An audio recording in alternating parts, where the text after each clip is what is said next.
G'day and welcome to another episode of The Groovy Enlightened Life. I'm Maya Joseph, and today's groovy guest is Claire Barton, who will introduce herself much better than I ever could in a moment. We talked about procrastination, we talked about perfectionism, we talked about limiting beliefs and those fears that are holding people back from bringing their creations, their passions, their projects into the world.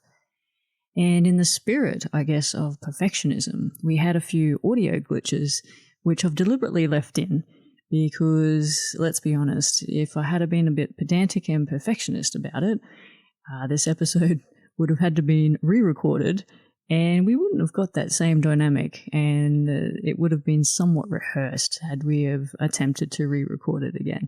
So I hope you enjoy the episode. So sit back, relax, grab a cuppa, and let's get started. Today we have a very special guest, Claire Barton. Welcome to the show, Claire. Thank you. Thanks so much for having me on. So how about you just tell everybody about who you are and what you do? Sure. So I describe this differently depending on who I'm talking to because, mix it up. But I work in content and email and business coaching and marketing. So I've got my own business, self-titled, work from home, working on my laptop tan most of the time, or cafes and that sort of thing. And I'm a Virgo, so I basically just like to organize things and make things pretty. And that's kind of how I do business and life and all that sort of thing. Awesome. So I did a bit of stalking on your website, and I just want to read out a statement or a couple of statements that you've got there that I feel they're really important statements, and they really sort of lit me up a bit. So here we go. So many amazing women are sitting on so much untapped potential. So many gorgeous ideas are never brought to life. Instead, they are trapped by the need to be perfect, to avoid making a move for a fear of making a mistake. Fear is killing so many dreams. It needs to stop. And a little further down the page, you're talking about actually getting started is 90% of the battle. So can you talk a little bit about that statement and what you're seeing out there with the people you work with? Yeah, absolutely. I guess when I think about my why I started doing this business, a really big part of it was that I knew so many people, family, friends, and just acquaintances who would be able to elaborate on these amazing plans or ideas or visions or projects that they had, businesses, that sort of thing. And they had gone, either quite far down the track of the planning in their head, and they thought, I need this and I need this and I'm going to do this and this is what. And I used to get really excited and I just go straight into project management mode. I'm like, yes, great. And already I'm sort of Gantt charting it basically. But then I'd see them months later, years later or whatever, and I'd be like, so excited. How did that thing go?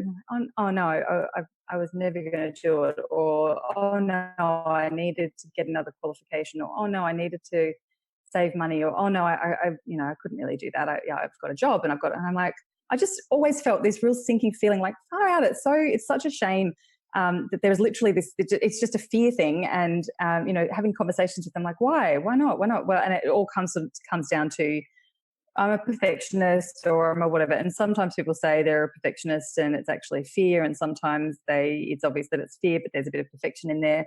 And I guess there's this, there's a thing, especially with women, that you can't, we often feel like we need to have all our ducks in a row. We need to know every step what's going to happen. We need to know exactly what the outcome is going to look like before we have the courage to actually get started. And as you know, that never happens, so many things. And, I often talk about this trust the process thing, which is really easy to say once you trust the process. But before you trust the process, you've kind of just got to go through the process in order to trust it, which is a bit shit. But I guess I wanted to, because I am a doer. I'm one of those people. I'm just kind of thrive off being busy, although I'm getting better, recovering. But I wanted to really show people how it could be actually very easy just to get started, partly the mindset without, having to know exactly where it was going to end up, but really the strategy and the practicalities of just chunking it down and doing little bits at a time rather than feeling overwhelmed by having to have all the things kind of sorted out and moving forward and that sort of thing. that answer your question? Yeah, Bit of a no, that's rant, fantastic. That's hopefully. fabulous. I was just inspired by that actual statement, and I think it applies to everybody in all aspects of life. Yeah. In general, there's this fear that's killing people's dreams, stopping people from living the life that they actually want. And Yeah. in your case, starting the businesses that and creating Mm. those beautiful things in the world, and the Yeah. ideas, bringing them to life. So Yeah, no, that's exactly. And fabulous. I used to work in HR and recruitment for a short period of time. And I remember one of the big things that I learned, can't remember how, but while I was in that industry, was that people, when they're going for new jobs, for example, that you see like a job on a job advertisement or a position description, that men will apply for it if they feel they reach at least 15% of the job description, whereas women won't even apply for it unless they feel they reach 85 to 90% of that. And I still feel so astonished by that. And I bet it's such a cultural and societal thing, and the difference between men and women, I suppose. But I especially think it's just a really interesting stat that kind of shows up in so many other areas of life, even in the workplace, asking for a job rise or whatever. But whatever it is, having that courage to stand up and go, I don't really know what the hell I'm doing, but this is something I really want, and I'll work it out when I get there, because that must be the only way that men are able to do it, to just go, I should be right, I'll work it out when I get there. That's it. Fast learner.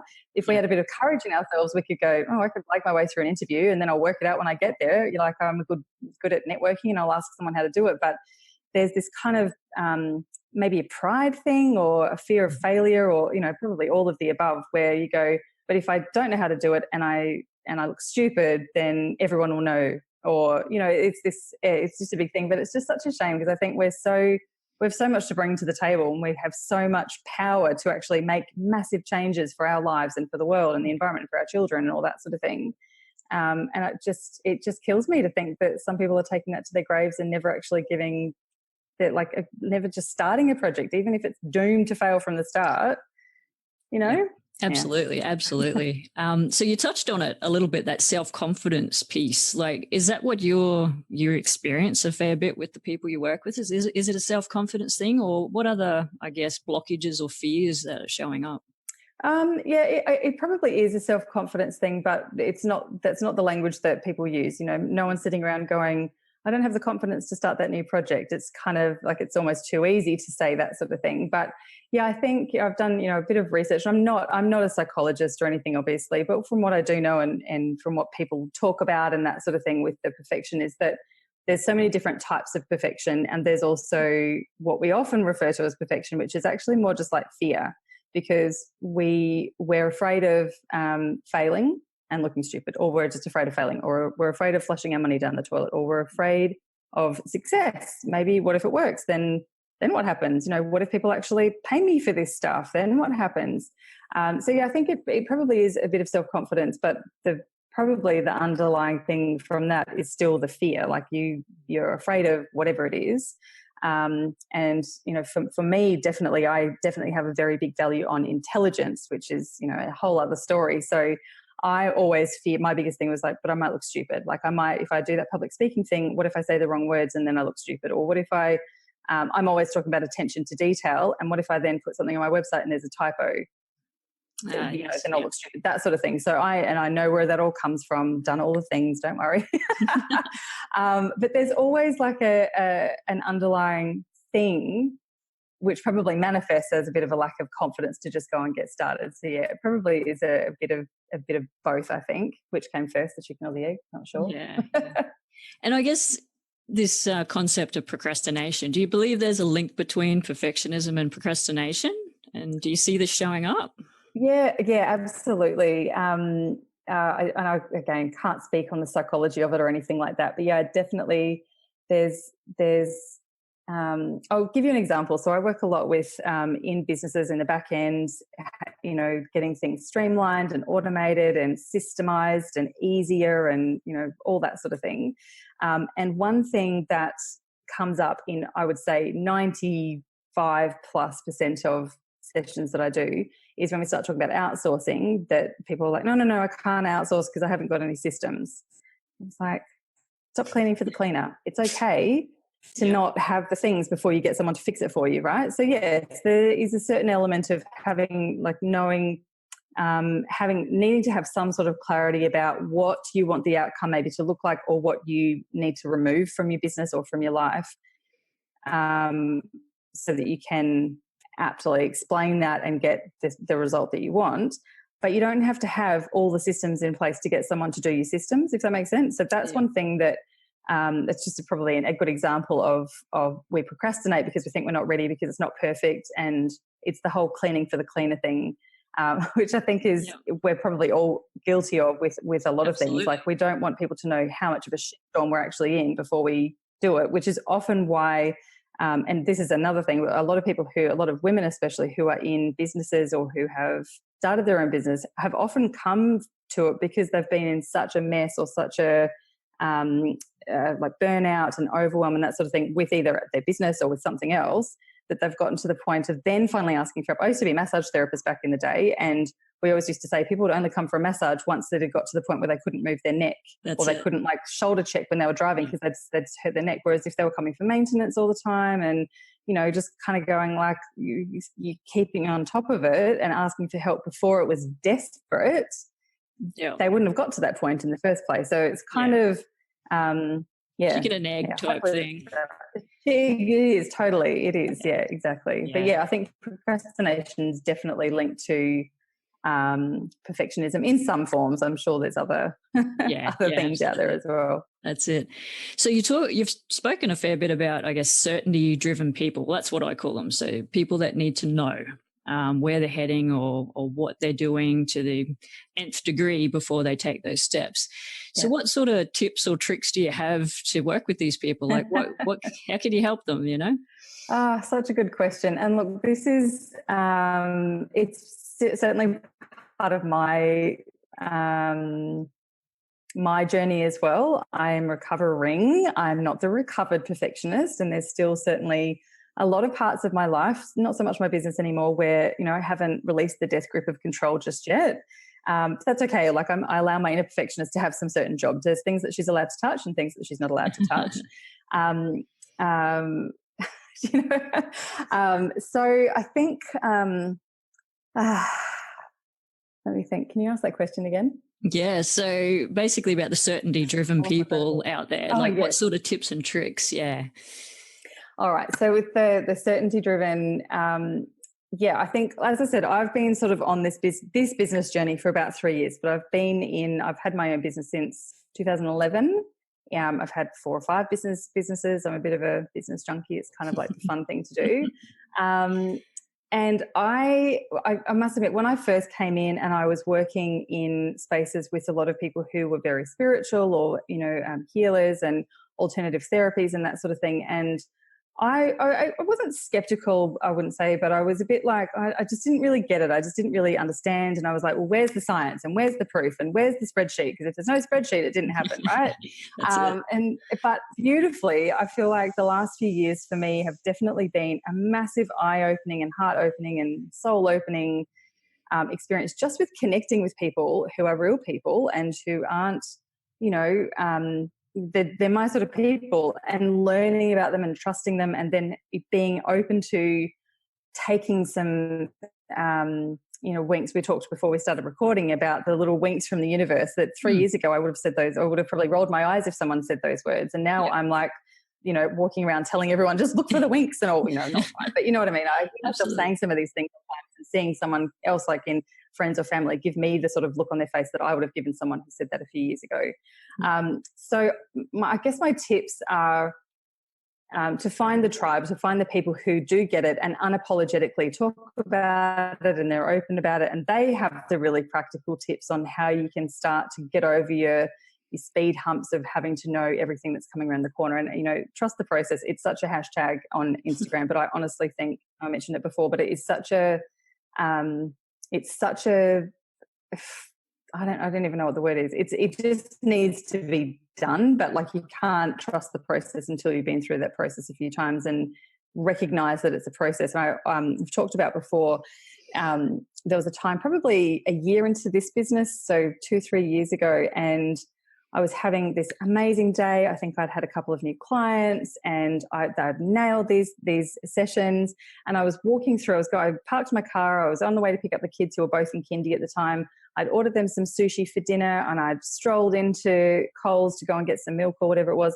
And I was literally thinking, this is amazing. I feel so high. I felt like I was walking on clouds. Like I was literally thinking those words, just thinking like, oh my gosh, I've made it. Well, like we're good here. Next minute, I slipped on a grate, smashed my knee, ended up having like 20 people around me and all the staff and the ice packs, and I was crying. I was in so much pain. I've got shitty knees anyway. And what basically happened then, I ended up having to go back, pick up the kids, got halfway home and realised I'd forgotten the sushi, so I drove all the way back. Was trying to call, got the sushi, gave the kids the sushi, and then halfway home again, my daughter started vomiting all through the car. And then we got home and there was vomit and there was like everything had just gone from being so amazing up here to being the shittest day ever. And I was like, what the hell? What is going on? And I put it into a couple of the groups and, you know, it was all about the messages were coming through with like, just be grounded and it's okay. Like, don't go off with the fairies, you know, you still, you know, just keep it real, where I was like, haha, I'm so, you know, this is all good. And then it literally grounded me because I've just got my knee smashed on the floor.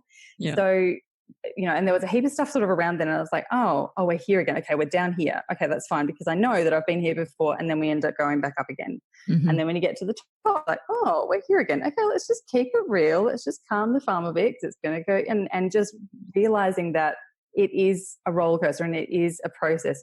And you know, when I came to that realization, I was like, oh, that's what trusting the process means. There's going to be ups, there's going to be downs, put your shit together and kind of be okay with it. So I think that was for me like a really big thing, not going, okay, I'm here, so I'm here forever, or you know, it's amazing, it's going to be amazing forever. Every day is going to be easy, but just kind of knowing that it was going to be a bit of an up and down thing. Another roundabout way to answer your question, but I think it's trusting the process and having the right people around you to support and remind and yeah, no, that's amazing. Yeah. Thanks for sharing those stories. What I got out of that was this, I guess the concept of awareness is really getting people to become aware of what's going on in their own lives. And like you said, those cycles, that process, the ups and downs, and to actually lean into that a little bit and to try, and like you said, trust the process, but also trust, you know, that you may not need to know what's around the corner and be okay with that. Yeah, exactly. And I mean, experimentation is so fun. It really is. It's the only way. And I, when I was early on again in my business, I worked a lot with Leah Kearns, who does beautiful intuitive business mentoring. And I had a couple of sessions with her and, you know, the questions that she asked and that she sort of coached me in and probed me on were game changers. And I was like, I'm the poster girl for I've got my shit together. And she's like, no, you're not. And I'm like, well, okay, no worries. And then I swept it under the carpet. She knows this story, by the way. Swept it under the carpet thinking, oh my gosh, I totally am the poster girl for I've got my shit together. And then eventually it kind of came back to like, oh, actually, and when the recovering perfectionist thing came up, I was like, I don't know where it came from. It just came to me. And Leah's like, I'm like, oh yeah, you told me this 6 months ago. But when I launched my podcast, The Recovering Perfectionist, and the Facebook group, it felt like people just came out of the woodwork and they're like, oh, thank God, me too. And it felt like this massive shift that I was kind of able to hold that space and I hold the door open is probably a better way to say it. Hold the door open for everyone else to go, oh my God, me too. It was like sitting around at Christmas lunch and everyone just finally lets their belts out of just going, oh, okay, we don't have to be perfect. We can stuff it up. We can fail. We can lose. And the world didn't die. I always say that thing from what's called The Hangover. I didn't die. I'm saying it all the time. I didn't die. Like the world didn't implode. No one died. It's all good. So, you know, play and be okay with failing and you know, fail fast, pick yourself up. Try something else. And go again. Have another go. Yeah. Oh, very good. So I guess the word perfectionism, you know, it can sometimes have a bad reputation or a stigma about it. What do you see are advantages of being a perfectionist? Yeah, really good question. There's a lot of rhetoric and conversation about, well, I'm not a recovering perfectionist. I like doing things really well. I'm like, yeah, you can do things really well. I'm still do things really well. Don't worry about that. But I'm not hung up on I'm not as hung up on being liked or being, it still is probably my biggest bugbear, to be honest. But getting, how do I say it? I don't even know how to say it. Like being perfectionist, I think, allows you to focus on some things. So sometimes when you're a perfectionist, and if you can, release the control or the need to be perfect in everything, that can be really freeing. And you see it often with, I guess, left brain, right brain. Can never remember which one, but people either say I'm a creative or I'm not a creative. There's like two boxes, right? And we're all, a lot of people are guilty of putting themselves in one of the boxes. I used to say up until a few years ago again, I used to be creative, but I'm not anymore, because I thought, like, I really like spreadsheets. Can't be creative if you like spreadsheets. Those two things don't mix. And even when I was a massage therapist, I was a massage therapist on Fridays and weekends in my own business, and I was a manager in a consulting firm during the week. And I was like, well, neither of them should know about each other, because no one will take me seriously, because I just couldn't, even in my head, kind of be one of the two. So I guess in terms of the positives of being a perfectionist, if you can, I hate the word compartmentalize, but if you can give yourself permission to still do things really well and still, excel at whatever it is that you love, but not do it for the wrong reasons, i.e. to show off or to get the external praise or to whatever, if it's aligned to what you're doing in your, in your life, which I know is what you talk a lot about as well, and staying on purpose and that sort of thing, then go nuts. Like do whatever you need to do. But polishing the silverware can absolutely stay over there in the doesn't have to be perfect. Yeah. Do you know what I mean? Yeah.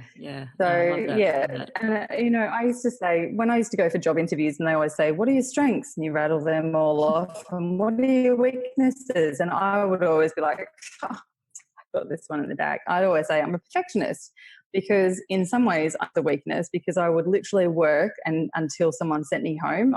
Even if I was on my deathbed, I would go to work about that. But it meant, and I knew that as an employee and even as an employer later, people who said that, I knew they were going to be there early and they're late, and they'd do their work really well, and they'd be very conscientious, and they'd follow the rules, and they'd be easy to manage, and blah, blah, blah. So I was like, I got this in the bag, because I know that it's probably going to kill me one day, but you know that you're getting a really good employee here. Yeah. So that sort of thing, is I guess a bit of a catch-22. But there are definitely advantages.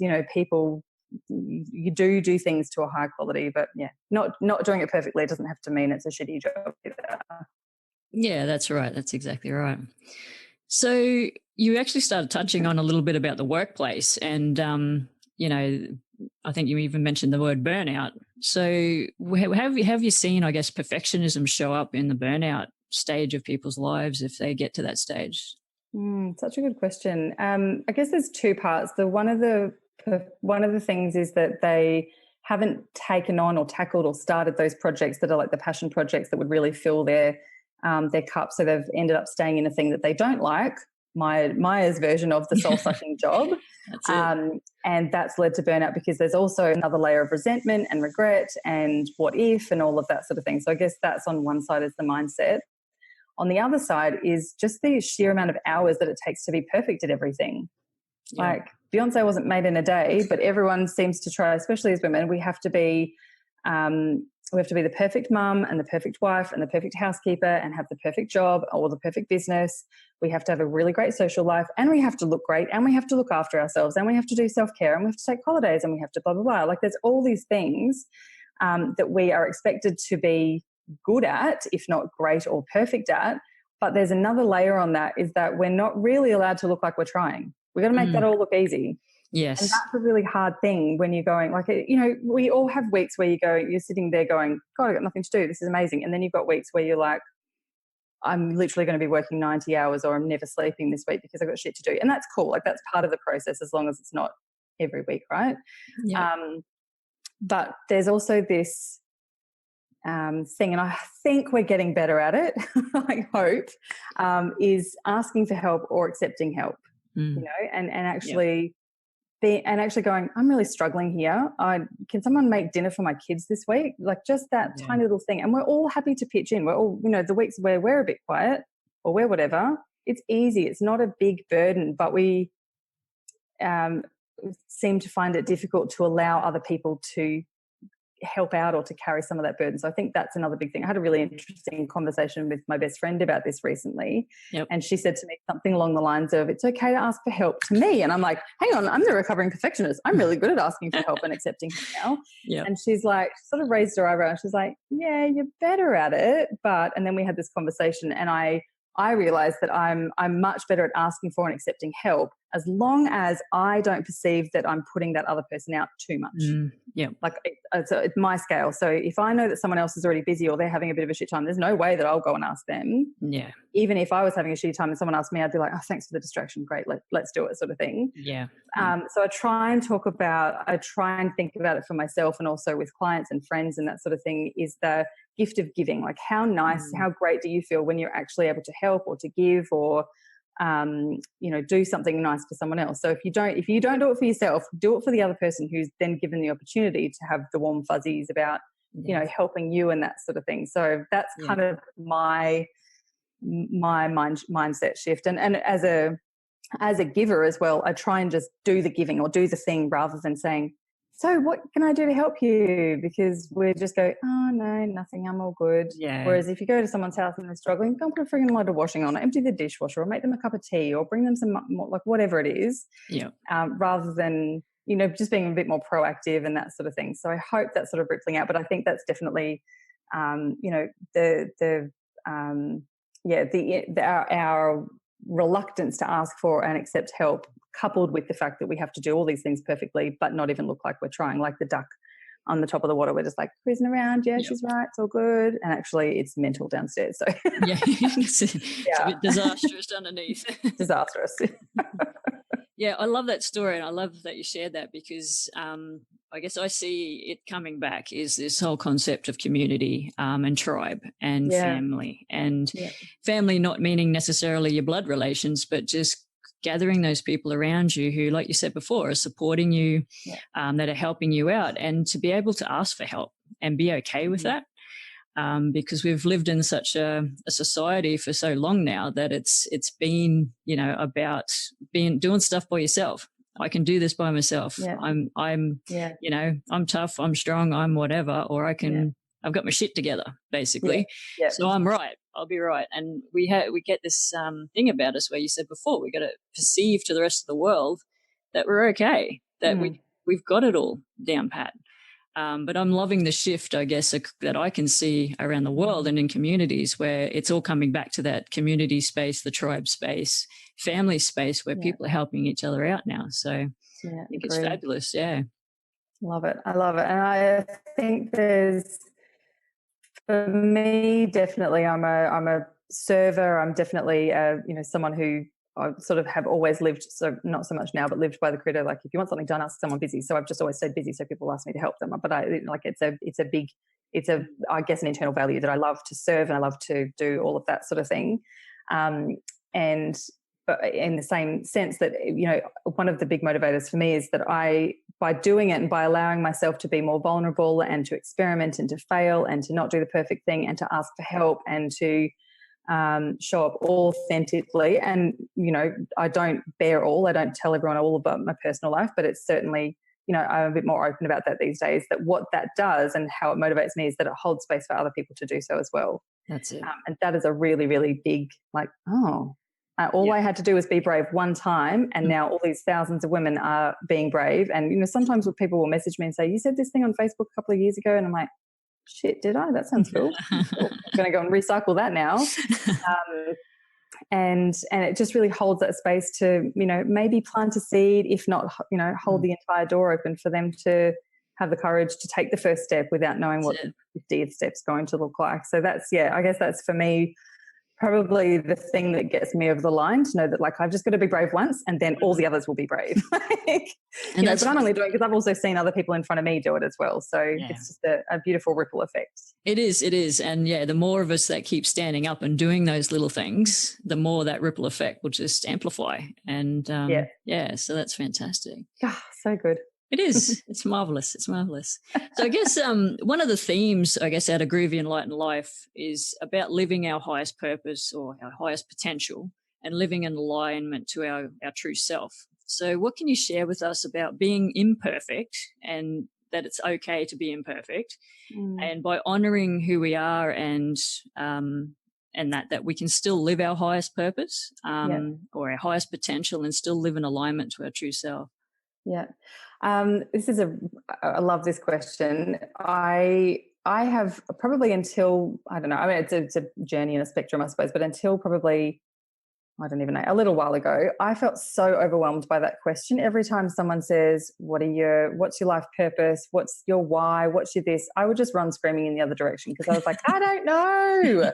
I don't know. And I think probably in the last little while since I've, just given myself permission to go, this is my purpose right now. And that's okay. I don't know what my purpose is when I'm 60 or when I'm 80 or 10 years ago. I don't know, but I'm just going to, I guess, try and be open to, the practical tools. The practical Virgo brain in me is like, okay, well, what are the clues? Like, if I was to go and gather what my clues are to what my purpose might be, all right, yeah, that sounds good. I'll put that, and that's like just the corner of the jigsaw puzzle, but that's cool. I'm good with that corner just being the jigsaw puzzle at the moment. So my tip, I suppose, when it comes to living on purpose and living to your life's values and all of that sort of thing, is to also not overthink it and not overstress about, because that's a freaking big question and it's overwhelming in itself just to go, I don't know, I'm good at spreadsheets. Can I help you with spreadsheets? Like, is that my purpose? No. But it's such a big question that you get perfectionist over, well, I don't have my elevator pitch ready when someone asks me what my purpose is, so I'm just going to take a bathroom break when that comes up. To do whatever you can to just kind of give yourself permission to go, does it feel good now? Does it feel aligned? And I can't remember where it came up, but someone, I've been, I can't remember which one it is, probably the Rebecca Campbell Work Your Light cards. Yep. And one of them that's come up for me so often recently is alignment. And it's just all about what is, taking a bit of a stock take, I suppose, or an audit of what in your life doesn't actually feel aligned to you. And that's a really scary thing to do, because once you know what isn't aligned, it's your choice whether you're going to bridge the gap with getting rid of it or putting up with it or whatever it is. And that's really scary. So I think, when you're ready. But until then, take some baby steps. And it is literally a journey. Like, I feel so much more empowered now than I did a few years ago because of the people around me and the knowledge that I have and the experiences I've had and the, visions, for want of a better word, and that sort of thing of just going, oh, okay, hang on a minute. Are the values that I have now still the same as they were when I was a teenager, when I did that exercise in grade 10? Probably not. So let's just reestablish what's actually really important to me. But then as soon as you've done that, you already go, oh, shit. I'm like, okay, shut that book, pop that back on the bookshelf until I'm ready for the next step, because it has to precipitate change almost always. And if it's not, you probably already know that everything's in alignment. So that can be a bit scary, but I think step by step, baby steps, and not having to know, again, all the answers, and not worrying about having your elevator pitch for your life's mission and your life's purpose. Right. That's exactly right. So how often do you get asked that question, Well, yeah, exactly. More often in the circles that we move in, probably, than I would have, anywhere else. And it's, easy to go run screaming from the room when you're in a Facebook group because you just don't answer it. But it's like, oh, shit, someone else asked me that thing. I better check in with that or whatever. But not having to know all the answers, I think, is a game changer. I love that. And I love how you express it as a journey, because that's how I like to express it, the whole journey through life. And you're right. Your purpose today may not be the purpose tomorrow or in 20 years, 30 years time. And you can have multiple different purposes and things like that. So we do get into that overthinking and overwhelm of going, well, what is the perfect thing? It has to be that one thing today. And that must be it. I got to get it right today, so I can express that. But it's more than that. It's a journey. It's the experimentation. It's the actual baby steps. Starting and exploring it. Exactly. And there's so many different things that can influence what your purpose is. Like, when my kids were tiny, my purpose was to keep my children alive. Yes. Like, I don't need to be worrying about what I'm going to be doing in 10 years' time. That was just my sole purpose. And often when women, I think, have had careers or a business or whatever, and they step away to do the mothering thing, there's this overwhelming pressure and guilt to feel like you have to get back on track with fulfilling your life's purpose really quickly, when like it is, there's more, you don't just have one purpose. I don't think. I think there's That's lots of correct. Yeah. bits and pieces. So, my purpose, when my kids are 4 and 6, my purpose is not now to keep them alive. That's still a really big friggin' important purpose to me, right? Yeah. But I've also learned that there's other things, and your priorities change, and that you don't have to have this perfect, like, well, I'm on purpose. I'm going to be back on purpose in February next year, and then everything else can go to hell. Or I'm on purpose every Tuesday, Friday, and Saturday when I'm working, and then the rest of the time, like, it's all, sometimes you've got your focus in more in one direction. But I guess the perfectionist thing is that it's all or nothing, and that can be really hard to deal with. Going, that was a priority this morning, but my kid just did whatever, and that is no longer a priority because I need to deal with this thing, and not feeling guilty about the fact that that's going to be different day to day and week to week and month to month, and just It's about accepting it, also, accepting that the day could turn out however it needs to turn out, and being okay with that, not binding yourself up and, I still haven't done that thing that I wanted to plan for today, and just go with that flow. Yeah. And it's such a beautiful space to get to when you realize that you've surrounded yourself with enough of the right people and with the right, I guess, tools or systems, for want of a better, less yucky word, that when you need to make those changes, there doesn't have to be guilt around it, because we're all in the same boat.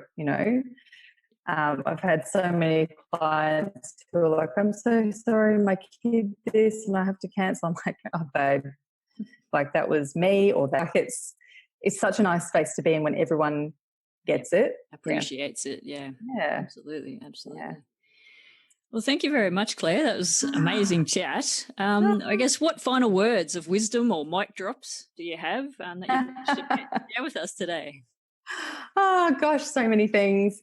I suppose if if there's someone, if you're feeling like you are someone who's letting perfection get in the way of getting started or getting finished or putting something out there, the top things is to give your perfectionist or your control freak or your yes girl or your people pleaser or whatever you want to call her, give her some jobs that she is allowed to do. She's not going anywhere. Just put her at the back of the bus instead of driving, sort of thing. So, give her some things, what she's allowed to do. Mine is allowed to write the birthday cards. I've got a calendar on my wall in my kitchen that's got everyone's birthdays, and at the beginning of the month, she sits down and writes all the birthday cards and gets them all sent off. So that's like one thing that she's allowed to do, right? But she's not allowed to touch my computer. She's not allowed anywhere near the business. That's, same rules as the kids, basically, like, don't touch my computer. So she's not allowed to do things like that. So I think, giving, allowing yourself to still fill that bucket, because perfectionists have the perfect bucket. And if you can say, like, I nailed that, and you get some, often it's a ego stroking where people are like, thank you so much. Yeah, exactly. Ticking it off your list. That's a really big thing.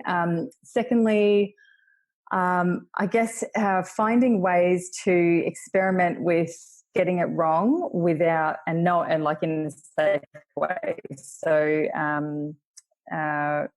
finding ways to fail, finding ways to do things that kind of just give you the confidence to go, oh, someone just said no to me, or someone just laughed in my face, and I'm okay with it. And it might take a little bit of time, and you get your first person who asks for a refund or disagrees with you when you posted something or whatever, and you're like, shit, and you've got to go through that whole thing, whatever it is that you do to get over it. But once you're over it, you're like, oh, it's also completely disappeared and no one died. So find little ways to kind of work up to doing the big experiments, which have potential to be big failures, so that you've got the confidence to just, fail faster and move through that process a bit faster. And I guess the third thing, and probably the most important thing, is to surround yourself with people who are also in that space, who aren't expecting you to do everything perfectly, who don't put you on a pedestal, and be very selective with who you share some of these things with. Like, you know who the naysayers are in your life. You know who the people are who always have the low vibe and who always just put everything down and they're critical about everything. Don't tell them what you're doing. If that's too hard, they're not allowed to come along for the ride. If they're just going to be like that, you just talk about the weather. That's it. You don't talk about your big projects. Like, you say, I'm starting this new project, and I would just feel my family go, oh, what now? well, we don't have to talk about it anymore. We'll just talk about, like, oh yeah, it's good. How about you? What's going with you? And they don't get to come along for the ride if that's what they're going to be like. because it just makes it harder. And then their doubt or their facial expressions become my facial expressions. And then all of a sudden I'm carrying 5 other people around on my shoulders every time I think about doing something new. So surrounding yourself with people who allow you to stuff up and allow you to be yourself and allow you to do all of that sort of thing is, I think, probably the biggest thing. And that could be one person. It could be your next door neighbor. It could be one person who's just there, who's like, fan club number 1, no worries, whatever you're going to do, I love you anyway. Preferably someone who kind of has a bit of credibility in what you're doing, so that, you're not just feeling like you're getting an ego stroking, and you're actually getting someone who's there to pick up the pieces with you and drink wine and all that sort of thing when it does go to shit, because it will at some point. So I think they're probably my top tips. Awesome. Very groovy. Thank you very much, Claire, for being on the show today. Where can people find you? Oh, everywhere. I'm literally everywhere online. Facebook, Claire Barton Coaching, or hello at clairebarton.com.au is my email address, and clairebarton.com.au is my website, and there's Instagram and all the other things. So awesome. Pretty easy to track down. Thank you very much. It was a very groovy conversation. Awesome chatting with you. I hope you enjoyed the show today and you managed to pick up some hints, some tips, some advice around perhaps any of those self-limiting beliefs or fears that perhaps are preventing you from bringing your creation into the world. And if you'd like to know a little bit more about Claire, then please head over to sagacityrising.com/AGEL003.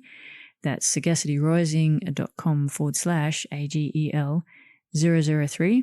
Over there, you will find some show notes and all of the links to all the amazing things that Claire gets up to in the world. I hope you can join us next time on A Groovy Enlightened Life. I'm your host, Maya Joseph. Stay groovy, my friends. Maya out.